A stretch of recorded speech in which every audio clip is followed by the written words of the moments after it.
Assalamualaikum, salam sejahtera. Wajib untuk umat Islam menjaga penggunaan kalimah Allah dengan cara terbaik mengikut keputusan Mesyuarat Jawatan Kuasa Fatwa Negeri Selangor yang diwartakan pada 18 Februari 2010, ujar Mufti Selangor Datuk Muhammad Tamyiz Abdul Wahid. Menerusi satu kenyataan, beliau berkata sekiranya terdapat unsur penghinaan atau penyalahgunaan terhadap kalimah tersebut, maka ia perlu disekat berdasarkan peruntukan undang-undang yang telah termaktub dalam Perlembagaan Persekutuan. Katanya mesyuarat itu jelas menegaskan bahawa lafaz kalimah Allah merupakan kalimah suci dan ia tidak boleh digunakan atau disamakan dengan agama bukan Islam yang lain. Tambahnya, Jabatan Mufti Negeri Selangor menjunjung titah Duli Yang Maha Mulia Sultan Selangor, Sultan Sharafuddin Idris Shah pada 23 Mac lalu yang melarang penggunaan kalimah Allah dalam kitab Bible atau percetakan buku dan penulisan bagi agama Kristian di Selangor.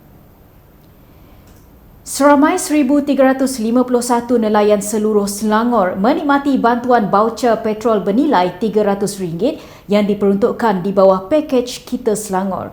Exco Pemodenan Pertanian dan Industri Asas Tani IR Izham Hashim berkata, inisiatif itu membolehkan nelayan membuat pembelian bahan bakar berkenaan di stesen minyak Petronas, Shell dan BHP bermula 1 April ini.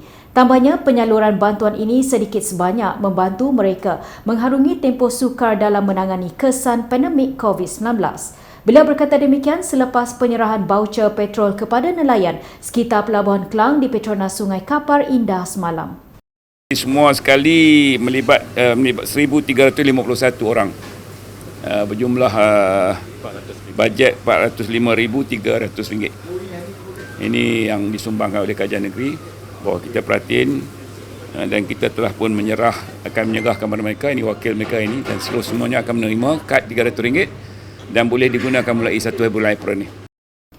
Pusat Khidmat Rakyat Dewan Undangan Negeri Dun Kajang telah menyalurkan sebanyak 3,000 bakul makanan kepada penduduk di kawasan berkenaan. Pusat Khidmat Dun berkenaan memaklumkan sumbangan itu diberikan kepada keluarga daripada golongan berpendapatan rendah B40 termasuk golongan orang kelainan upaya OKU dan warga emas serta mereka yang terjejas dengan pandemik COVID-19.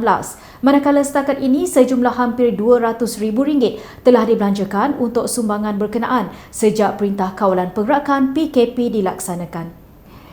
Komuniti Belia Selangor SEI berjaya melahirkan 50 usahawan mikro menerusi program Liga Usahawan OKU Selangor SEI Lead.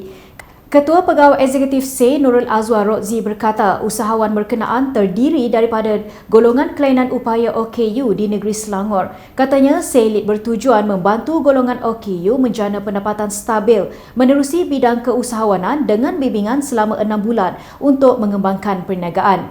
Terdahulu, Duli Yang Teramat Mulia Raja Muda Selangor semalam berkenan mencemar duli berangkat ke Wisma Koperasi Warga Hijrah Selangor, KoHijrah, sebagai tanda sokongan dan keprihatinan baginda terhadap usahawan mikro yang terjejas susulan wabak COVID-19.